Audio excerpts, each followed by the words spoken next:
महापर्व का चौथा दिन है, उत्तम शौच धर्म। आज पवित्र होने का दिन है, पर किससे? तन से या मन से? आपको क्या लगता है, सिर्फ मंदिर जाने से मन पवित्र हो जाता है? नहीं। सुबह से दूध लेने जाते हैं तो आप जिस बर्तन में दूध लेते हैं, अगर उसमें थोड़ा सा भी साबुन लगा रह जाता है तो आपका दूध फट भी सकता है। वैसे ही अगर आपके मन के बर्तन में थोड़ा सा भी लोभ का अगर साबुन लगा रह जाए तो आप अपने रत्नत्रय को कैसे भरोगे? इसलिए आपको पहले अपने लोभ रूपी साबुन को उस मन के बर्तन से साफ करना होगा, तभी आप उस रत्नत्रय को अपने उस बर्तन में भर पाएंगे। आज पवित्रता का दिन है। लोभ ही तो सभी पाप का कारण है। लोभ से ही तो सारी कषाएं, लोभ से ही तो सारे पाप होते हैं। लोभ ही तो सारी चोरी, बेईमानी, धोखाधड़ी आदि का कारण है। लोभ से ही ये सारे पाप होते हैं। जो मिला है वह छूट ना जाए, यह लोभ है, और उससे ज़्यादा पाने की चाह परिग्रह है। वैसे आप लोगों ने तो वो कहानी सुनी ही होगी, अरे वो सेठ जी की। एक बार पंडित जी बनारस से पढ़ के आए और अपनी पत्नी को जाके बताने लगे कि मैं ये पढ़ के आया हूँ, वो पढ़ के आया हूँ। और उनकी पत्नी ने पूछा कि आपको पाप के बारे में तो पता है, पर क्या आपको पाप के बाप के बारे में पता है? तो उन्होंने कहा कि नहीं, मैंने तो वो नहीं पढ़ा। तो फिर वो कहती है, तो फिर आपका क्या पढ़ने का मतलब, जाइए और फिर से पढ़ के आइए। तो वो फिर से बनारस जाने लगते हैं, लेकिन जाते जाते वो बहुत ज़्यादा थक जाते हैं और रात भी हो गई थी। तो वो एक बरामदा ढूंढकर वहीं पर सो जाते हैं। जब सुबह से उनकी आँख खुलती है तो उनके सामने एक औरत खड़ी थी। उन्होंने उससे पूछा कि तुम कौन हो?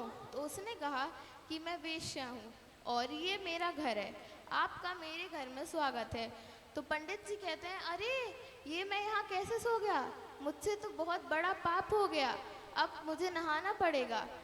तो वो कहती है, क्यों, आप तो इतनी जल्दी में लग रहे हैं, आप कहीं जा रहे हैं? तो वो कहती है, तो वो कहते हैं कि मैं बनारस जा रहा हूँ। वो पूछती है क्यों? तो वो कहते हैं कि मैं पाप के बाप को ढूंढने जा रहा हूँ। वो कहती है, आप बहुत ज़्यादा थके लग रहे हैं, आप मेरे घर के अंदर विश्राम कर लीजिए। तो वो तो वो कहते हैं कि मैं तुम्हारे घर के अंदर नहीं आ सकता। वो कहती है, अरे आ जाइए, कोई नहीं देख रहा, मैं आपको 100 रुपये दूंगी। और वो उस 100 रुपये के लालच में उसके घर के अंदर चले जाते हैं। फिर जब वो उसके घर के अंदर जाते हैं तो वो उनसे कहती है कि जब आप घर के अंदर आ ही गए हैं तो आप खाना भी खा लीजिए। वो कहते हैं कि नहीं, मैं यहाँ का खाना नहीं खा सकता। फिर वो कहती है कि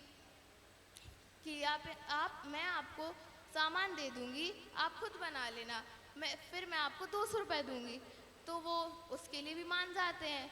अब वो उस लालच में आकर, पहले तो वो उसके घर के अंदर भी नहीं जा रहे थे, अब वो उसके घर में बना के भी खाएंगे। फिर वो कहने लगती है कि आप क्यों इतना परेशान हो रहे, जब आपको यहीं खाना है तो मैं बना देती हूँ।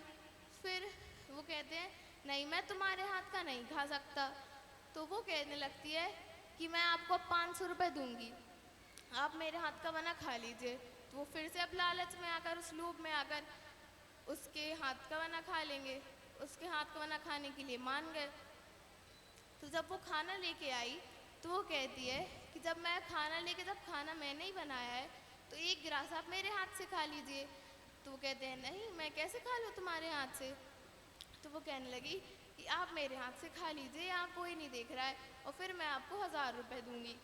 तो वो कहते हैं, तो वो उस खाने के लिए भी मान जाते हैं। तो फिर जैसे ही वो अपना हाथ आगे बढ़ाती है खाने के लिए, वो खाना खाने की जगह उनको चांटा मार देती है। वो कहती है, तुम कहाँ बनारस जा रहे थे पाप का बाप ढूंढने? ये ही तो है पाप का बाप, लोभ ही तो है पाप का बाप।